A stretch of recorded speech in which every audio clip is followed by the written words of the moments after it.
আজকের দিনে ভারতের সংবিধান বিধিবদ্ধ হয়ে জাতীয় গণপরিষদ তার সভাপতি ডক্টর বাবা সাহেব ভীমরাও রামজি আম্বেদকরের নেতৃত্বে যে সংবিধান রচনা করেছিল তার গুরুত্ব অপরিসীম। নানা ভাষা, নানা মত, নানা পরিধানের এই বহুবর্ণ ভারতবর্ষকে একত্রিত করেছে আমাদের এই মহান সংবিধান। এই সংবিধানের ভিত্তিতেই আমরা সার্বভৌম, সমাজতান্ত্রিক, ধর্মনিরপেক্ষ, গণতান্ত্রিক, সাধারণতন্ত্রের গর্বিত নাগরিক। আজকের এই শুভ দিনে সরকারের প্রতিনিধি হিসাবে আপনাদের সামনে উপস্থিত হতে পেরে আমি খুবই আনন্দিত। सरकारी व्यवस्था पानाয় বিভিন্ন কল্যাণমূলক কর্মসূচি ফলে সফল করতে জেলা প্রশাসন সদা সচেষ্ট।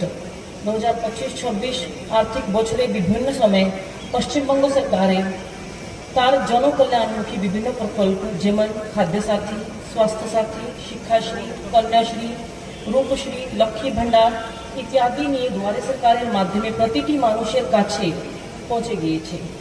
আমাদের পাড়া আমাদের সমাধান কর্মসূচি সাধারণ মানুষের সমস্যার সমাধানে অগ্রণী ভূমিকা পালন করে চলেছে।